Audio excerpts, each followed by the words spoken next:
வணக்கம்மா, நல்லா இருக்கீங்களா? காணொலிக்குள்ள போறதுக்கு முன்னாடி சேனலை சப்ஸ்கிரைப் பண்ணிக்கோங்கம்மா.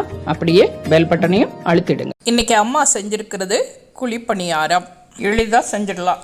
இட்லி அரிசி 1 டம்ளர், பச்சரிசி 1 டம்ளர், 1/4 கப்ல பாதி உளுந்து, 1 ஸ்பூன் வெந்தயம். இத ஒரு 2 மணி நேரத்துக்கு ஊற வச்சிடலாம். ஊற வச்சாச்சு. அத 2 மணி நேரம் கழிச்சு அரைச்சி எடுத்துடலாம். மாவை கெட்டியா அரைச்சி எடுத்தாச்சு. இதை ஒரு 4 மணி நேரம் புளிக்க வச்சிடலாம். இப்போ மாவு கொஞ்சம் புளிச்சிருக்கு. இதுக்கு நம்ம பாகு எடுத்துக்கணும். இந்த இட்லி அரிசி 1 கப்பும் பச்சரிசி 1 கப்பும் எடுத்துருக்கோம்ல, இதுக்கு 1 கப்பு அளவுக்கு வெல்லம் எடுத்துக்கலாம். நல்ல பாகு கரைச்சிக்குவோம்.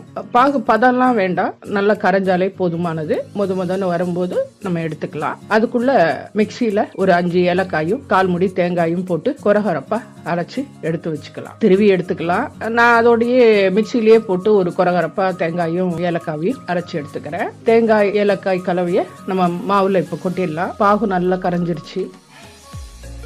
இப்ப பாக மாவுல ஊத்திடலாம். உங்களுக்கு இனிப்பு இதை விட அதிகமா தேவைப்படும் அப்படின்னு சொன்னா இன்னும் கொஞ்சம் வெல்லம் சேர்த்துக்கங்க. மாவுல நல்லா கலந்து விட்டுறலாம்.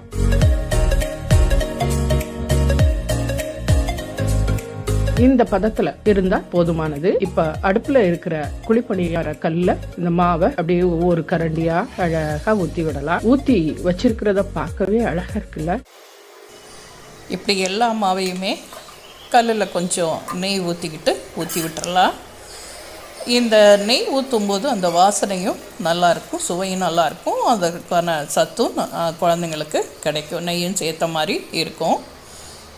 இன்றைக்கி இருக்கிற காலகட்டத்தில் குழந்தைங்களுக்கு வெடிக்கடைகளில் இருக்கிற நம்ம எண்ணெய்களில் உணவு பதார்த்தங்களை வாங்கி கொடுக்கறது அப்படிங்கிறது அவங்களுடைய உடல் நலத்துக்கு பிற்காலத்தில் ரொம்ப பாதிப்பை ஏற்படுத்தும். அதனால் அவங்கள நம்ம நல்ல நலத்தோடு வளர்க்கணும் அப்படின்னு சொன்னால் அவங்களுக்கு நம்ம பழைய கால உணவுகள் சிற்றுண்டிகளை நம்ம கொடுக்கறது தான் நல்லது. அந்த வகையில் இந்த குழிப்பணியாரம் மாலை நேர சிற்றுண்டியாக நம்ம குழந்தைங்களுக்கு கொடுக்கறதுங்கிறது ரொம்ப ஆரோக்கியமானது. இப்போ நெய்யும் ஊற்றியாச்சு. நம்ம மூடி போட்டுடலாம். ஒரு 5 நிமிஷம்தான். 5 நிமிஷத்துக்கு அப்புறம் திறந்து பார்க்கலாம். வாவ், நல்லா வெந்துருச்சு. இப்போ திருப்பி போட்டுடலாம். அது கலர் எப்படி இருக்குது பாருங்கள். நம்ம வெல்லம் நல்ல ஒரு மஞ்சள் நிறமாக இருந்ததில்ல, அதனால் நல்லா இருக்குது. திருப்பி போட்டாச்சு. அப்படி குண்டு குண்டாக வந்திருக்கு பாருங்கள். அவ்வளோதான். இப்போது இன்னும் ஒரு 5 நிமிஷம் மூடியை போட்டுடலாம். தீ மிதமாக இருக்கட்டும். வாவ், தயாராகிடுச்சு நம்ம குழிப்பணியாரம். சுவையான ஆரோக்கியமான குழிப்பணியாரம் நமக்கு தயாராக இருக்குது. அப்படியே ஒவ்வொன்றும் அப்படி குண்டு குண்டாக அழகாக சின்ன சின்ன பால் மாதிரி இருக்குது பாருங்கள். இப்படியே நம்ம எல்லா மாவையுமே ஊற்றி எடுத்துடலாம். நல்ல அந்த 1 கப்பு அரிசி தான் போட்டிருக்கோம். 1 கப் பச்சரிசி, 1 கப்பு இட்லி அரிசி. ஆனால் அதுக்கு எவ்வளவு குழிப்பணியாரம் வந்திருக்கு பாருங்கள்.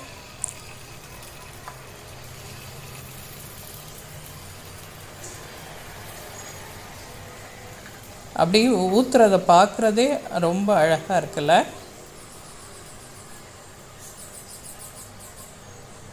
அழகாக இருக்கிறது மட்டும் இல்லை, ரொம்ப சுவையாகவும் இருக்கும் இந்த குழிப்பணியாரம். அது மட்டுமல்ல, ஆரோக்கியத்தை தரக்கூடியதும் கூட. அதனால் இந்த குழிப்பணியாரத்தை நம்ம குழந்தைங்களுக்கு செஞ்சு கொடுப்போம்.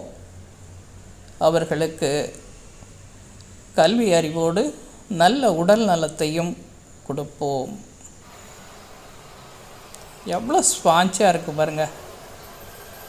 அப்படியே மெதுன்னு இருக்குது. அப்படியே ஒன்றா எடுத்து, அதுவும் குட்டி குட்டியாக இருக்கா, அப்படியே வாயில் எடுத்து போட்டுகிட்டே இருக்கலாம்.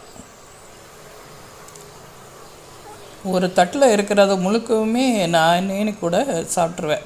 அந்த அளவுக்கு இருக்குது. எப்படி நல்லா வெந்திருக்கு பாருங்கள். பஞ்சு மாதிரி இருக்குது பாருங்கள். சூப்பராக இருக்குது. நீங்களும் செஞ்சு பார்த்துட்டு எனக்கு உங்களோட கருத்துக்களை சொல்லுங்கள்.